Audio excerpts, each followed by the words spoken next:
예, 저는 요즘 계속해서 열왕기상을 묵상하고 있습니다.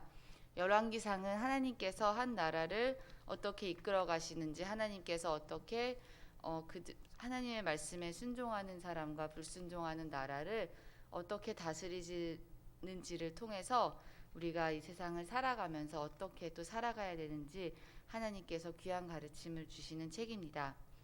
저는 어제 페이스북에서 한 글을 읽었습니다.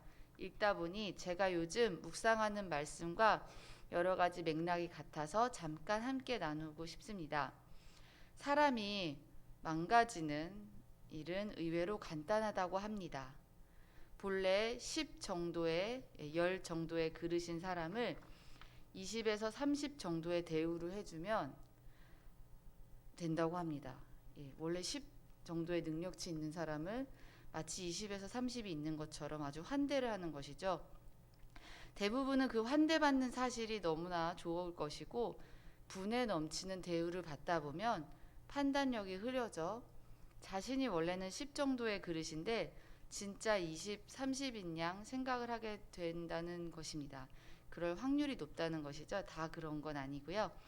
그러다 보면은 20에서 30이 실제로 되기 위해 여러 가지 무리수를 들 것이고 결국에는 그러한 무리수가 자신도 깨트리게 할 것이라는 글이었습니다. 제가 이 글을 읽고 굉장히 좀 마음에 충격을 받고 말씀을 이제 묵상을 하게 되는데 오늘 말씀에 나오는 사람인 여로보암이 그러한 사람이 아니었나 싶습니다. 성경에서 하나님께서 직접 선지자를 통해 왕으로 세우신 사람이 3명이 있습니다. 첫 번째는 성도님들께서 잘 아시는 사울입니다.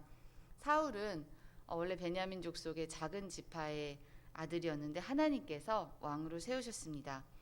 그는 처음에 매우 겸손했습니다. 저는 가장 작은 지파의 가장 작은 집의 아들인데 어찌 제가 왕이 되겠나이까 하면서 겸손하던 사울은 하지만 왕이 된 지 둘째 해 되는 해에 하나님께서 하신 명령을 어김으로써 사실상 하나님께 버림받는 왕이 되었습니다. 두 번째 왕은 다윗입니다. 하나님께서는 이후 지체하지 않으시고 바로 다윗을 기름을 부으셨습니다.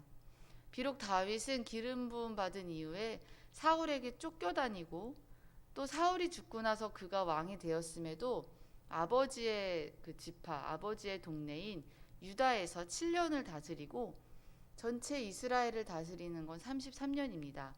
전체 이스라엘을 다스린 건 사울보다 짧은 기간이지만 또 중간중간 다윗도 여러 잘못을 했지만 하나님께서 그때마다 책망하셨을 때 하나님 제가 잘못했습니다 하고 바로 회개하고 겸손히 낮춰서 하나님께 버림받지 않고 쓰임받는 왕이 되었습니다.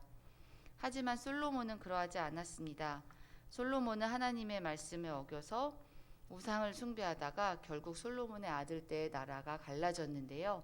그리하여 남쪽에 있는 유다는 솔로몬의 아들인 르호보암이 다스리게 되고 훨씬 더 많은 땅, 훨씬 더 많은 지파인 북이스라엘을 하나님께서는 솔로몬의 신하였던 여로보암에게 주셨습니다. 이 여로보암에게 선지자가 나타나서 하나님의 말씀을 전했습니다. 열왕기상 11장 38절 바로 앞장에 있는데요. 함께 봉독하겠습니다. 열왕기상 11장 38절입니다. 한 절 함께 읽으시겠습니다.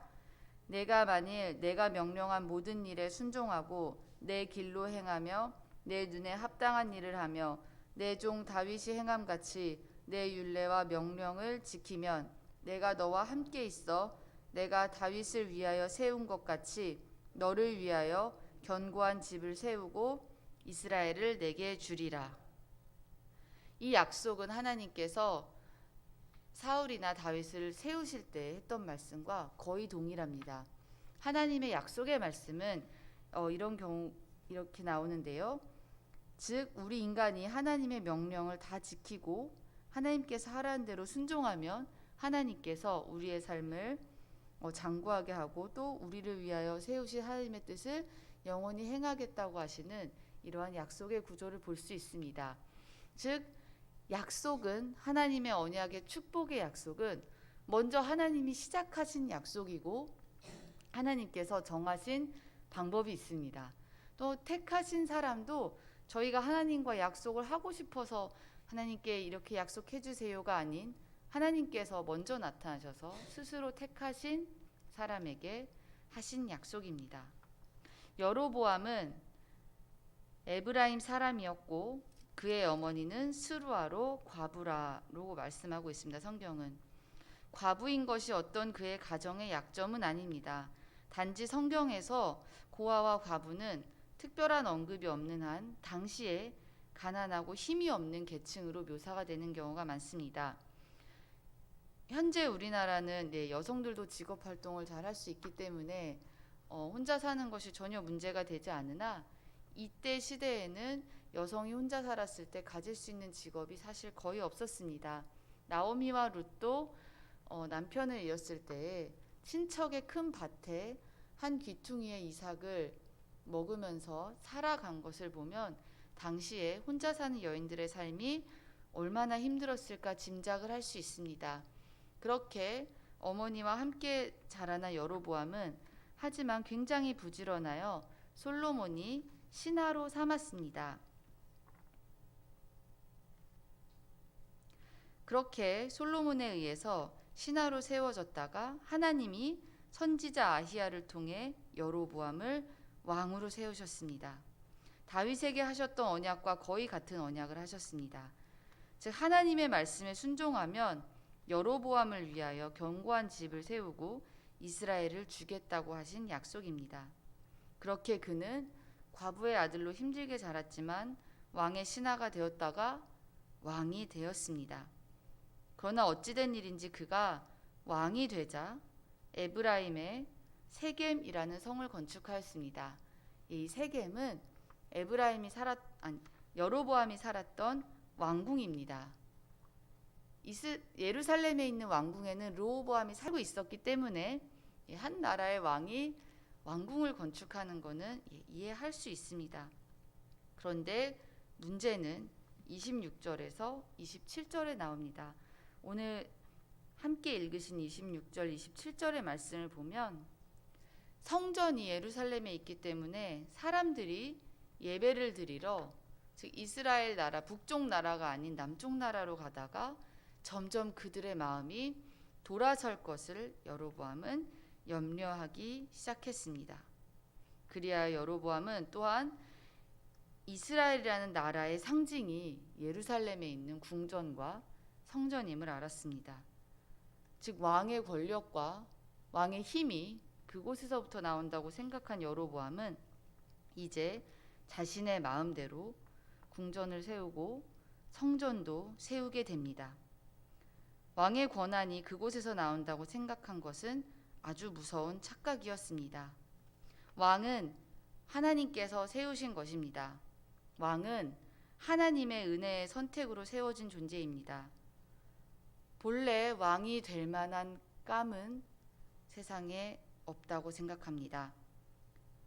왕은 왕으로서 그가 권위가 있어서 된 것이 아니라 하나님께서 세우시고 함께 하시느냐 아니냐에 있습니다.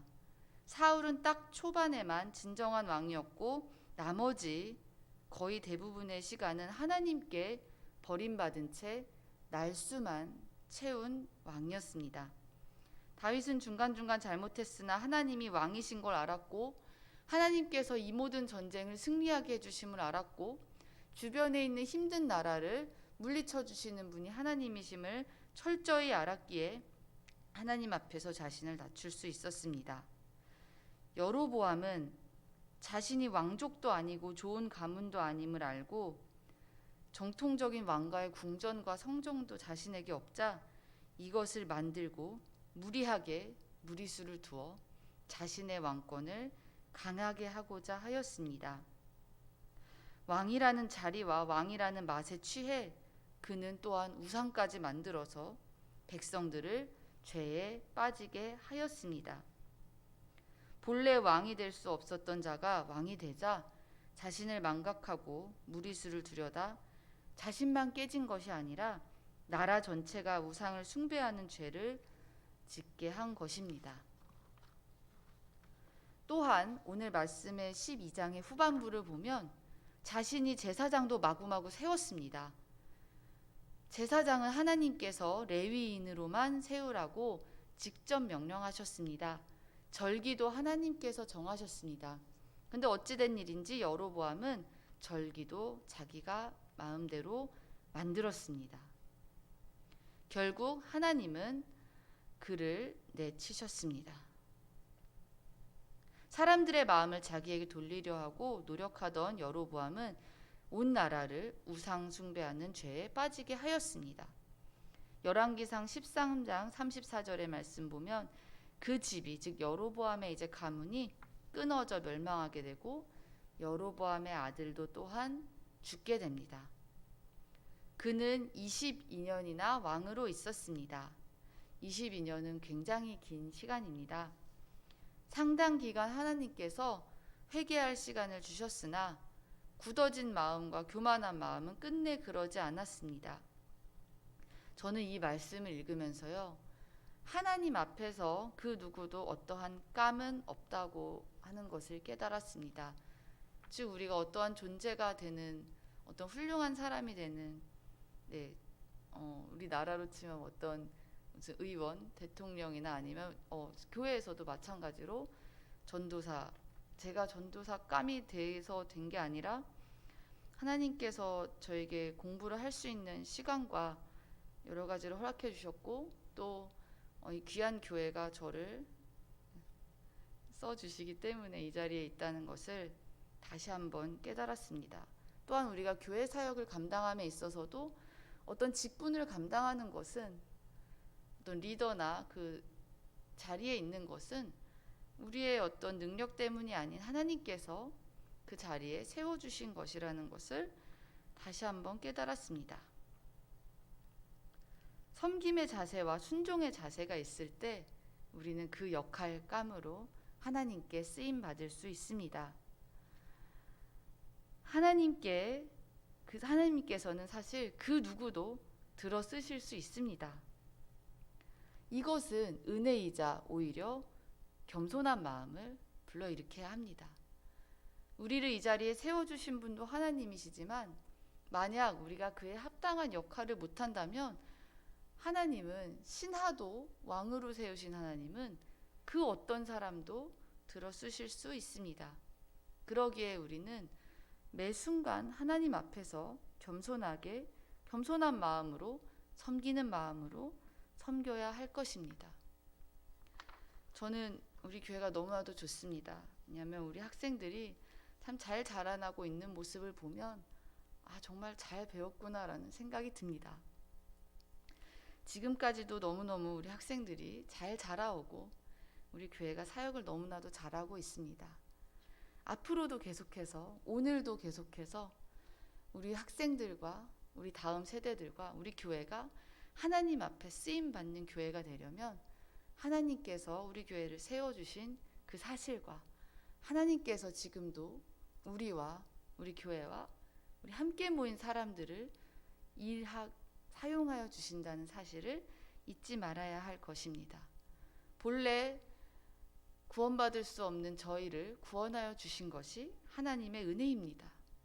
그리하여 그 감사하는 마음과 겸손한 마음으로 하나님의 은혜에 감사하며 어느 자리에 있든지 하나님을 향하여 바라보며 스스로를 낮추고 하나님께서 하라고 하신 그대로 행하는 우리 교회와 우리의 삶이 되기를 간절히 바랍니다. 기도하겠습니다. 하나님 감사합니다. 하나님의 은혜로 구원받은 저희의 삶이 늘 하나님의 명령에만 순종하는 저희의 삶이 될 수 있도록 도와주시옵소서. 오늘의 삶 또한 하나님께서 주신 선물이고 은혜입니다. 선물과 은혜 받은 자로서 삶을 살아가는 우리가 될 수 있도록 도와주시옵소서. 감사드리며 예수님의 이름으로 기도했습니다. 아멘.